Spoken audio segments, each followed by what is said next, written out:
Percussion isn't always marimbas, drum sets, and things like that. No, there are many places in around the world that will go ahead and play anything that can make a beat and use it as a percussion instrument. Um, in For example, for concert bands, there is always a section within the percussion is known as the auxiliary section. Though that section will go ahead and play instruments such as shakers or cowbells, or bongos and congas, or even unusual material. Like, for example, in high school, excuse me, my percussion ensemble would use a brake rotor, a drum brake from an old vehicle of some sorts, and they would go ahead and play drumsticks on that, and it would create a very high pitched but yet very vibrant sound, almost as if you were clinging onto something. Even with things such as cowbells, there is also clamshells, for example. There are or finger cymbals. Those instruments would usually be played by your fingers. Finger cymbals would usually pertain to your pointer finger and your thumb, and the clamshells will pertain almost all your hands. They can either be played like this for clamshells, or they can go ahead and be played on a stand. Um, if you think in clamshells, you're probably thinking, oh, you're getting some oyster shells from the beach. No, that is incorrect. They're actually a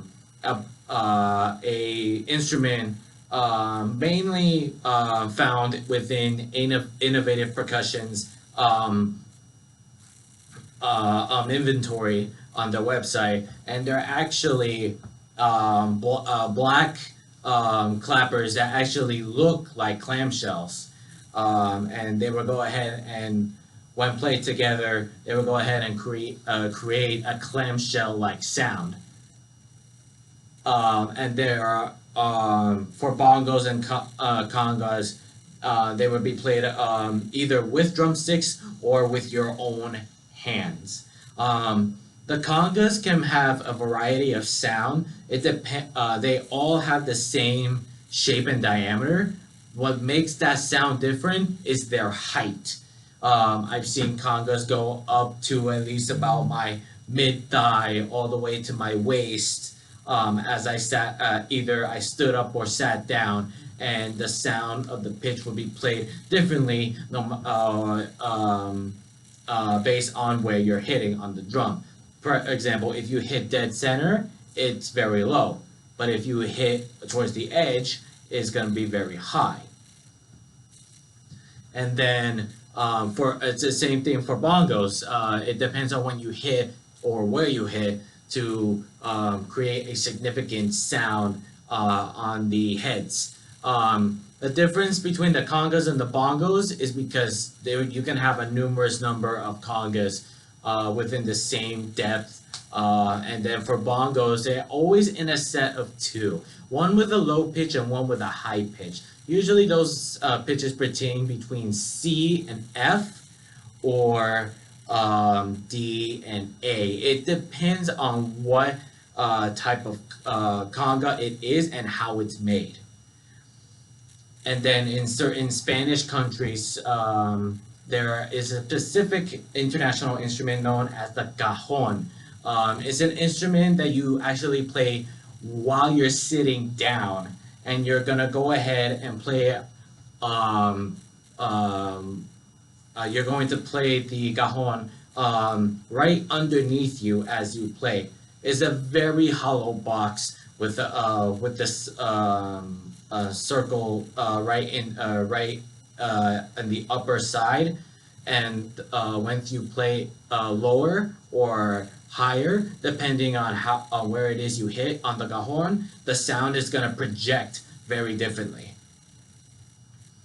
it felt a little weird when I played the cajon the first time, but um, it's a very innovative instrument because one, it's you can play it within any genre and it fits pretty well. Two, it provides diversity amongst all the instruments, and three, it gives you a place to sit. I mean, there's not most percussionists have to stand, and there's not very massive number of instruments that allows you to sit down as you play.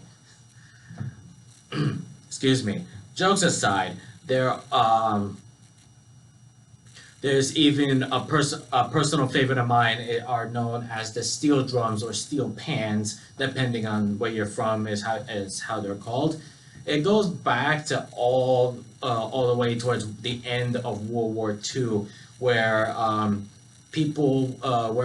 the armies and navies would go ahead and dump their empty oils of barrel on an island somewhere because one, they had no use for it, and two, it was going to create clutter around their bases around the world.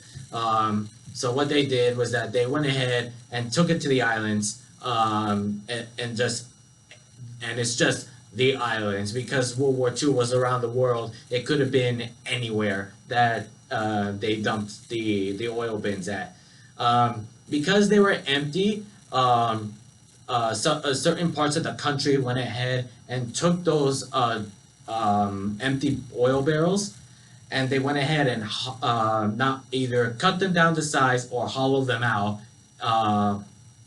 and shortened it, cleaned up the excess oil that lied inside, and then went ahead and made dents in the on the heads of the oil barrels. The way that's done is basic. It's a lot more delicate than it sounds, but they would just take a mallet or a hammer and they would strike it through until a proper pitch is made. It sounds unprofessional, but that is how they are made. The steel drums and steel pans. The way that they work is that there are specific mallets that work with the steel drums. They're about the size of a pen or a pencil, and you will have to hold it. Excuse me. There we go. My apologies. They would be about the size of a pen or a pencil, and you would hold it like almost as if you were about to write with that pencil, except it's straight up.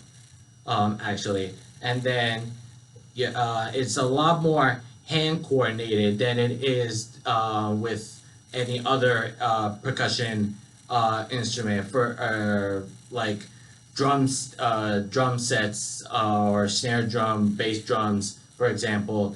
All of those will go ahead and get a lot of wrist movement, while the steel drums require hand coordination. My apologies, arm coordination, because you have to move around within a circular motion to get this pitch that you want it to be. And depending on where you hit, it's not always going to be in tune. Not mainly because of how it's made, or struck, and how it's meant. And it depends on how your hand is when you strike it.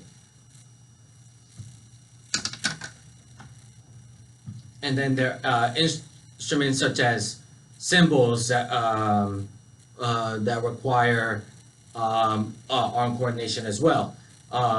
You would take two cymbals that are the same size, diameter, and then it's just a matter of keeping tempo and striking it. There's not much you can really do with a cymbal. Same with a bass drum. Usually your hand will go on a bass drum, and then you would strike it with one hand to keep the beat. That's pretty much it. And then marimbas, they would provide melodies, harmonies, and then snare drums would create counters to that melody, or even drum breaks from time to time when it came to jazz bands and such. Percussion is very diverse, and it's very fun to be around on. It's one of the few instrument sections that you can actually have fun and create whatever you want. Like you can go ahead and even use empty sauce buckets or wash buckets to create sounds in percussion on the streets. It's how people got to learn about it and got even self teach themselves without having to go to school about it. It's a lot to be involved in, but trust and believe it is remarkable.